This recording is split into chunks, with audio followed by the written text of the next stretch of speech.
If your marriage had a theme song, what do you think it would be? Looks like we made it. We didn't listen. Go ahead. Get what we've been missing. Mm. What's that? That's so bad.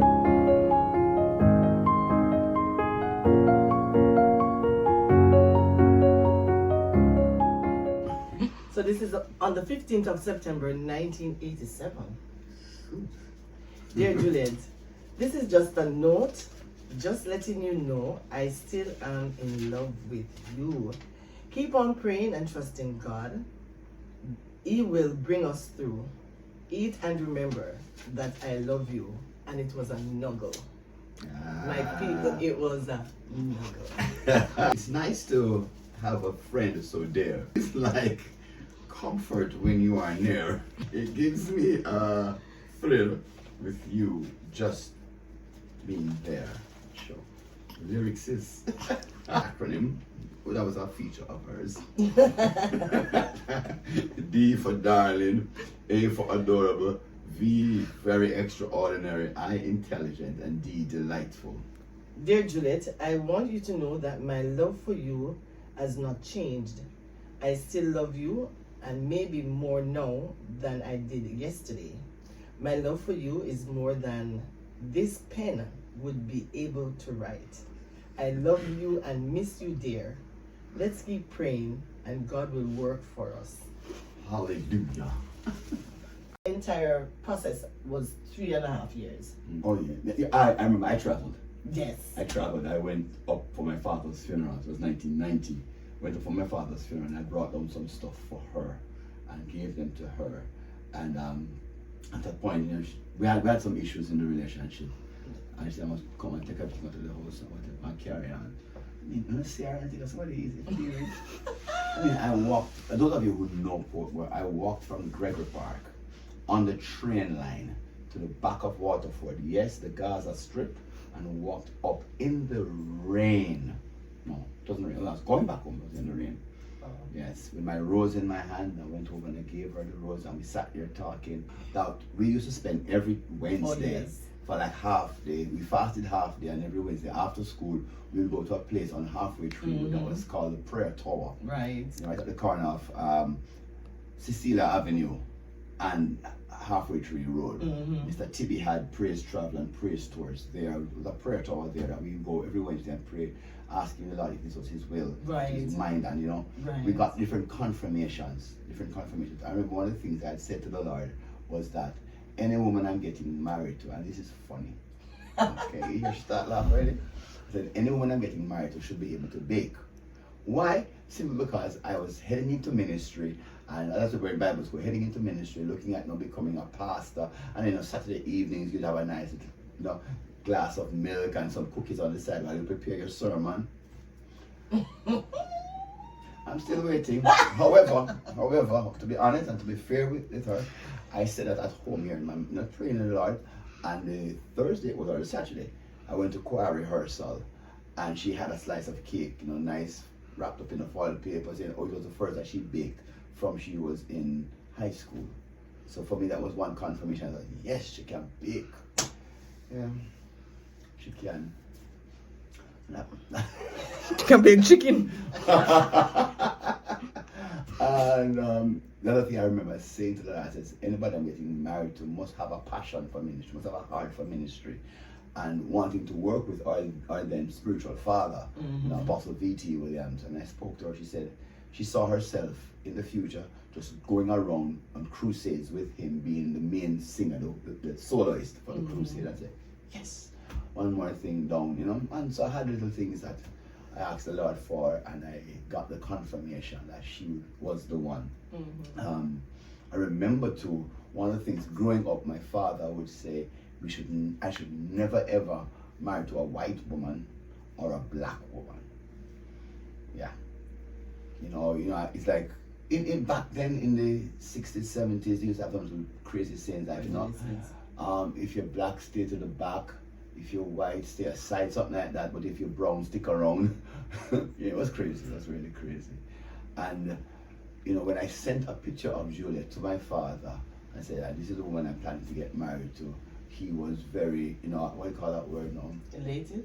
No, I don't think he was elated. Okay. But he was really happy for me still. I'm just saying, yeah, he approves of this person because he just saw her character coming out from behind her physical features. And even say physical features, I say it all the way. We make jokes about this, that in my head, the woman I was supposed to get married to should be short and brown and slightly round. For her, tall, dark, and handsome. We got what we got. Because she got married to Pee Wee Herman. Because I was like this orange-looking guy, skinny, like not even a pencil, but a reed in the wind. But the Lord really blessed us, and here we are today, 34 years later. A lot to share. We have some testimony that we want to share with you too concerning the whole wedding. How the Lord worked miraculously for the wedding. So far, the rings. There was a friend that we had at church who was a jeweler for many, many years, and he left for Canada. And the year that we were going to get married, he called David in March to find out David is not getting married. He didn't know that we were planning to get married that year. He didn't know anything about it. And so David said, yes, we're getting married in July. And he said, all I want you to do is send me the size and the pattern of how you want the rings to be made. And so we did that.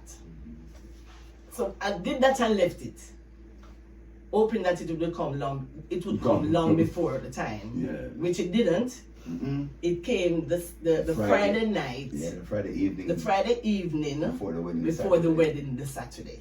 Yeah. And by the way, it came to us Federal Express. And I don't know if they do that now, but back then Federal Express would not carry valuables, it would only carry documents. So when I opened the package in front of the guy, and I remember I got the package at Scotiabank Center, downtown Duke Street, right there, and I opened the package in front of the guy, and he said like, how that happened? And I just smiled and said, just God, man, just God. So that was one down. Oh, and by the way, we didn't pay a cent for the rings. Yes. We need to make that known. We didn't pay a cent. Her ring had like 13 diamonds, mine had 3 diamonds. We call it 14 karat gold. I wouldn't say 100% gold. But it was legit. It was this person who just gave us a 100-pound sack of rice.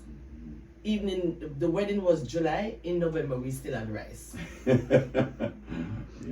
have to box out some of those little dark brown guys there, But the fact of the matter is that we had more than enough. Yes. And I remember my sister and her child's father, Jennifer and Gershom, gave us the goat. Yes. I mean, we weren't asking for things. People were just donating. They just heard that we're getting married, and they just started donating. Yes. My mother would have left some money to do whatever I wanted to do.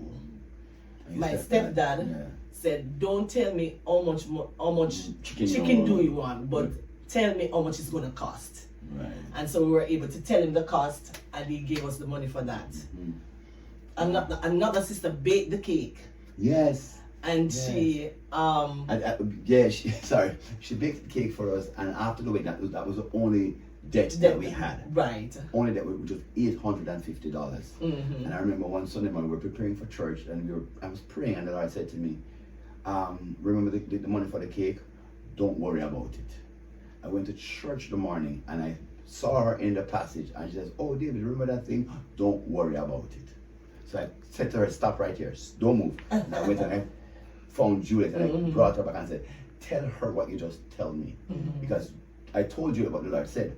So when she told you, the three of us were like there, jumping. like ring a rosy.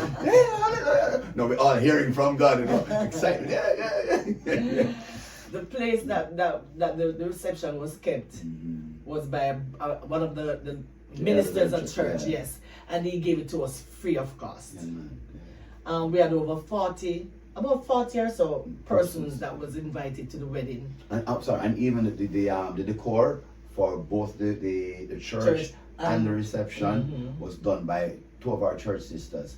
They actually got into their vehicle and drove all the way to St. Mary to get flowers for this. Oh, and we didn't share this part, that 2 weeks prior to getting married, we went to Negril for crusade. Mm-hmm. You know, I'm at home praying, and the Lord told me to go with Apostle V.T. Williams The for this same crusade, here. and he told you the same Mm-hmm. thing. We're driving out of Kingston, and they took my $60 to put gas in the vehicle, and you had like $2, $20. $20, and we're going to Nicholas, the most expensive place in Jamaica. But we went faith believing, trusting, and we have a wedding, you know, coming Mm-hmm. up. We have a wedding coming up, but here we are going out to do the work of God. Mm-hmm. And I remember when it was the Saturday morning, I picked up my suit. The Saturday morning, I bought my shoes. You know, I didn't even get to go to the bar, but you know, but it still look cute. You know. So I think I would have picked up my own in the week Yeah. and did the adjustments. I sorted out the bridesmaid and the chief dresses. So The honeymoon. Ta-da-ta-da-ti-ti-ti-da. So we didn't have any money. As we said. Well, as a matter of fact, I didn't tell you this part. When I proposed to Juliet, I had 92 Jamaican dollars in the bank. and I had 300. As a responsible young lady. You know, but for the honeymoon now, I remember I said to one of the bridesmaids, you know, I said, listen, I don't have any money, but and I would love for us to go on a honeymoon. I remember at the reception, I said to my sister, go and check the presents now if you see any money. Oh, I was thinking about the bridesmaid. Mm-hmm.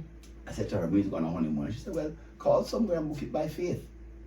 Just like that. She said, isn't this entire wedding about faith? I said, yeah. So I called somewhere and gave them a nice business voice. You know, I told him, you know, when we needed the place for and stuff. And he said, okay, fine, we can pay him on the Sunday before going down to the place. And so I said to my sister the Saturday evening at the reception, go and check the presents if you find any money. She found a check. The first present she opened was like a wall clock and a check on top of it. Sorry, and the check would have covered the honeymoon time and have excess. You know, so she used to work at the bank at the time, Scotia Bank. So I just signed the back of the check, please, you know, deliver to bearer. You know, back in those days, She went and she she took the check, gave me the cash, and that's what we went on a honeymoon. If you could go back in time and tell newlywed David and Juliet some important things to note for the journey, what would you tell them? Make better preparation. I definitely agree with that, but also proper premarital counseling. Yes. You know, it's very important. We did not get proper premarital counseling. We just got like 3 sessions with the marriage officer who was sleeping most of the times during the sessions. And he was never married either, so Right. it was a very interesting ride. I'll definitely say that marriage is hard, good work. You will be challenged. The difficulties are going to happen. But if you can put your trust and your confidence in God and learn to be forgiving. Forgiving is not easy. It can be very painful. I can suggest though that you own the feeling and the experience. So if you have to forgive somebody because of the wrong that they have done, own it. Feel the emotions that goes with it. And be able to cast that care upon the Lord. And find a way to reason it out with your spouse. And that will help. I tell you, because those are the things that I would have done over the years that has helped me. It's a secret sauce that has 3 ingredients. One is that you must love God genuinely. Love your spouse genuinely. And appreciate the fact that whatever comes your way, God has a hand in it, and it is ready to make you better and not bitter.